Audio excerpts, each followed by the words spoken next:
I get turned off when she says no. Bro, I'll pray for you. I get turned off when does not reciprocate. In general, di ko siya tinanong in what area. Siguro in general, no? Meron ka bang comment, ma'am? I get turned off when she goes over the budget. Kaya may budget. Bakit mahilig kayo mag-over the budget? Ayan. I get turned off not in the mood. I think he has to consider yung does not reciprocate. Pinsan yata sila. Ito yung pinaka-ayaw niya. I get turned off kapag may silent treatment. You know, wife, that is the worst punishment you can give us. Kasi we're not mind readers. Ang sakit when you're indifferent, ang sakit nun. Alright, I get turned off. Eto na, does not submit. Hindi na ngayon. Alam na nila ngayon. Yeah. They have to be submissive. Look at this one. I get turned off bringing back the past. Tapos na. Forgiven pa. Gusto i-resurrect ni Mrs. Di ba forgive na yun? Forgive, forget. Bruce, come forward. Hallelujah. Okay. I get turned off when she nags. Isa lang pala, nags. Ito. I get turned off dahil yung breath niya daw when she eats onions and garlic. Mahilig si Mrs. sa onions and garlic. Maski na daw mag-brush, nandun pa din yung scent. I don't know. If you, wag muna. After na lang pakainin niya. After. I get turned off when she plans ahead of me. Nagpaplano si Mrs. Walang consultation. Tapos pagdating ni Mr. Surprise! So surprise talaga siya. Sounds familiar.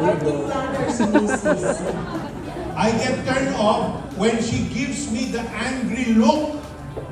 Hindi ko na tinanong si Mr. Bakit siya angry? Pero yun, pag binibigay siya ng angry look, mata-turn off daw siya. Alright, I get turned off when she's asking my password. Hindi ko tinanong kung password sa cellphone o password sa bank account. Ayan. I get turned off pag nagdadabog. Mag-sorry ka na lang, sir. Para hindi na sa magdadabog. Okay. Ito naman yung positive side. I feel romantic when, sabi niya, when I'm in love. I feel romantic, sabi ni husband, all the time. Yeah, get ready, ma'am, sir. I feel romantic when we're caring for one another. I feel romantic when we're happy. I feel romantic every day. Magpinsan itong dalawa. I feel romantic when she's wearing her nightgown. That is one honest husband. Nice one, bro. Ito rin. I feel romantic after a shower. Gusto niya magpapasirisir. Hallelujah. Hindi pa sa'yo mo. Okay, tama na. Okay. I feel romantic when she smiles. Ayan. Di ba, when your wife is smiling, it's so inviting, you know? Di ba po? Sige. I feel romantic, ayan, when she cooks my favorite dish. I feel romantic. Ito, another honest husband. I feel romantic when I drink a little bit. It's okay, he's honest. Sabi ko siya, a little bit lang o a little bit lang. Hallelujah. Iniinom niya. Hindi ko tinanong eh. I feel romantic when she's in the mood to make love. Ito yung, pareho din to yung nagsabi after a shower. I feel romantic when we're holding hands. Ayan, hallelujah. Thank you, Lord. Meron pa. See how good that meant? What? The continuation pa dito. I feel romantic when she smells so good. Kaya nga, bagong ligo eh. I feel romantic when she feels romantic. Nag-reciprocate si Mister. Hallelujah. Mrs., narinig nyo ha, maligo na kayo. Gusto ni Sir, mabango ka. Hindi amoy adobo at patas. Hallelujah.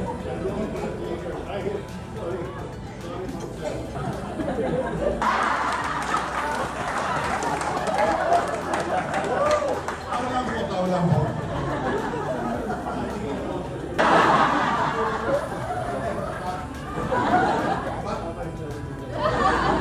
At least we thank the Lord for Alice.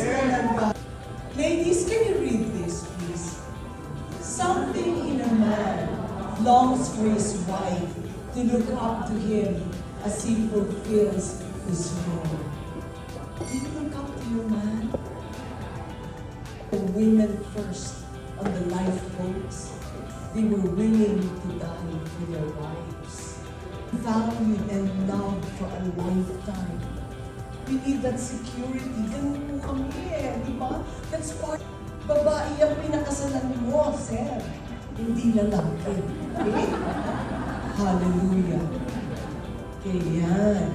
So nothing energizes a wife more when she takes that number one role in her God. Amen? In other words, binibigyan ng halaga si Mrs. Nakaligo na siya My God.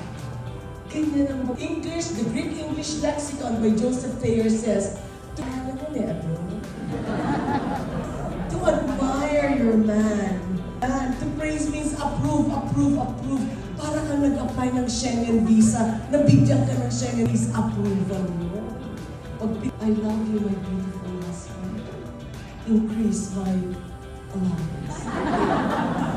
This is a threat. Okay. In the human sense, it means to be devoted to him. When you are devoted to your man, it means to reverence your man. You relish him. You find satisfaction in your man. Don't find satisfaction anywhere else. And you'd rather say, I'd rather have my comfort food. No, relish your man. Find satisfaction in your man. Ikaw nag-I do dyan di ba? Hindi I did, I do. Okay, so fill with awe. Hindi awe, You know what it means to be filled with awe? Eto po yan. You see this? This is a Stradivarius violin. There were only 700 Stradivarius violins made during the Golden Renaissance period. Okay? Between 1700 and 1720. 170 million pesos. Okay? So, ayan. What am I trying to say? Ito po yan. Nagluluto ka, misis. Ang adobong pusit. Pumasok si Mister sa tahanan ninyo. Ang ibig sabihin ng to be filled with awe. Bitiwan mo yung tangan-tangan mong sandok na yan. Yung adobong pusit, hindi yan masusunog. Bitiwan mo yan at ibaling mo yung mukha mo patungo kay Sir. And then because you're filled with awe, ganito ka,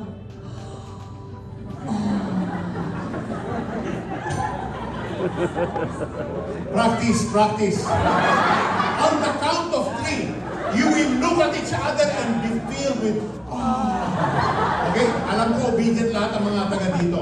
Alright. Okay. Lahat, even there at the back. 1, 2, 3. Meron doon umanggal na ako. Mga tayo, hindi ko. So beginning today, pagod si Mister pumapasok sa inyong kwarto, sa inyong bahay, sa bahay ninyo. Maybe kung pastor siya, dami niyang Bible study, dami niyang preaching, dami niyang counseling. O businessman, pumapasok. O business, any job. Pagod si Mister na kayo po. Bitiwan mo yung mga tangan-tangan mo and be filled with awe. Mag-relax ka lang. Okay, and it's called disrespect. It is to dishonor your man. It is to depreciate him in value. Tingga na lang ang tingin mo kay mister. To put him down, tinatapak-tapakan mo. Huh? And there is a way of verbalizing disrespect and dishonoring. Ano po yun? Criticism. Baho na hininga mo. Maligo ka naman. Tanda-tanda mo na. Late na kita ko. Gabi-gabi ka na mo. Puro na lang criticism. You're cutting your man down to size. Amen, ladies? Surely in this room, walang ganon, di ba? Lahat tayo life-giving words. Our words are like honey from the honeycomb, di ba? Ayan. And there is no such thing as an anointed critic, but there is such a thing as an anointed encourager. Alam niyo po, nung hindi pa po Kristiyano si Peter Kairos, uuwian na siya. Playboy po yan. Sabihin niya, pagbabalisin mo na naman ako ng reputasyon ko. Sabi ko, hindi, to glorify the Lord. So uwian na siya. May lipstick ang kwelyo. Di ba kami Kristiyano noon? Hindi ko po lipstick yon, sister. Ang banyo niya may makeup. Hindi ko po makeup yon, sister. So uwi siya. Alam mo, pagdating niya, ganito po ako, machine gun ani, ratatatatatatat. Saan ka na naman galing? Ratatatatatatat. Hindi pa po uso nun ng mga assassination. Meron pa lang assassination sa bahay namin. So, pero po, Mrs., there is no such thing. Tapos sinasabi ko kayo, Lord, baguhin ko yung lalaki niya. Yan, lagi lang lasing. Hindi niya maalala saan siya dumadaan pa uwi. Totoo pa. 3 ways po pa uwi yun. Di ba sa Las Piñas? At saka sa ano pa? Through the Homestall Road, to CAA, to the Old Road. Hindi niya maalala po. At hindi po siya kukuha ng dentistry in the court of law. It's an evidence that demands a verdict. So hindi ako kukuha ng driver. Ayan. Until one day we became Christians. And anak, sabi niya, you look up. God the Father, God the Son, God the Holy Spirit. The positions are fully occupied. The Godhead is fully occupied. Walang vacancy dito. Hindi ka kailangan to be part of the Godhead. Sa tuloy na kaya ko, assistant ako ng Holy Spirit. Kasi grabe naman si Peter, playboy po talaga. Alam niyo, the very first thing that God gave me when I became a Christian, I am like Peter. Binigyan po niya ako ng Holy Spirit zipper. Totoo po yun. Meron pong zipper gawa sa langit. Gawa po Holy Spirit. Sinelyohan niya po talagang bibig ko. Hindi ako nagbibiro. Uuwi siya, hindi pa rin siya nagbabago. Lasing pa rin, may lipstick pa rin ang kwelyo. Yung panyo niya, may makeup pa rin. Pero alam niyo po, talaga po sinelyohan ng banal na Santo Espiritu. At naging banal po ang bibig ko. Banal. Naging banal po ang bibig ko. Uuwi siya ganun pa rin. Pero ano yung nangyari sa akin? Yung mata ko po nakatuon sa salita ng Diyos. Blessed are the poor in spirit, for theirs is the kingdom of God. Blessed are those who mourn. Alam niyo, uuwi siya. Kung tuloy yan sa toilet bowl, hindi po ako niyayakap na, duduwal siya doon. He vomits kasi lasing na lasing di ba? Dati po, gusto ko siya kuntubin no, wala kayo gusto ko namuwi noon.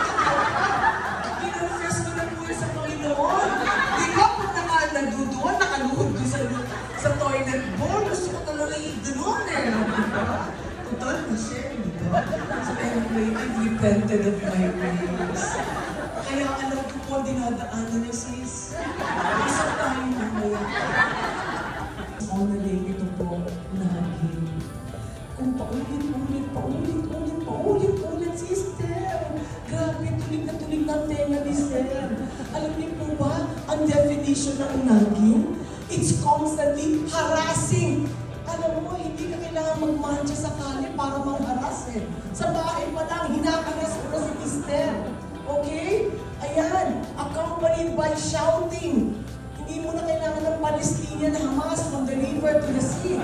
Ay na po, sa bahay pa lang, ganyan na. Ayan, and it's highly repetitive. Ito po ang technique na ginagamit ng KGB para mag-confess ka kahit di ka guilty. Ako ang guilty, sabihin mo sa KGB. And it is a form of torture. Sino po dito ang kalalakihan na dumadaan sa torture o dumadaan sa kamay? It's a rhetorical question. Okay? Let's go on the one. Ito po ay marriage seasons of love. Hindi mo to seasons of murder. Okay? So, torture po ang natin. Gusto ko lang po i-remind sa inyo, huwag niyo po ito torture si Sir. Okay? Mahalin niya. Nag-I do ka dyan. Sigurado may natitira pang isang quality na gusto mo na isa. Isa na lang ang nalalabi, nagtitipi ka na. Pero meron pa rin. Diba? Mahalin mo yan. Sige ka. A quarrelsome wife is like a constant dripping on a rainy day. Ayan, babaeng mataray. Para ka daw walang tigil na tumutulong tubig. Okay? Restraining her is like restraining the wind or grasping oil with a hand. Ang hangin po ba nahahawakan niyo? Alam niyo, ang reputasyon niyo na kayo ay babaeng mataray. Si Mister tinatry na i-cover up ang reputasyon niyo. And no matter how he tries to do it, he cannot grasp the reputation. Just like the wind cannot be grasped by the hand. Or grasping oil, yung perfume, buksan niyo ang bote ng perfume. Mga alingasahan, bango sa atmosphere. Ganun din daw ang babaeng mataray. Ang reputasyon mo, ugali mo, hindi matago ni Mister sa kapitbahay niyo. Ha? Hindi natatago yun po yung sabihin niya. Oh, contentious, mamaya na yan. Tuloy-tuloy na tayo. Hallelujah. Ayaw, Peter, come here, my darling. Yes, ma'am. Ikaw na dito. Siya, galing mo sa diba? Yes, yes. I forgive you for those intentions. Kaya pala sumasakit yung gusto. Anyway, marriage is death to independent living. That's from Marriage for Life. In my submission to my husband, I must realize that marriage is entering into a covenant relationship, which means in death to independent living. It's no longer I, but we, us. So you avoid the use of I, of me, myself, and in a marriage, we normally, before I talk about that, we normally say, what's the difference between a marriage and down the aisle? You made a covenant to each other, and you made that covenant before God. He stands as witness to that covenant you made. So it's really about keeping the covenant you made. Ma'am, sir, ayan, and those covenant, they were sacred promises. They were till death parts you, as long as you both shall live. Those are sacred promises that you honor. Because God is your witness.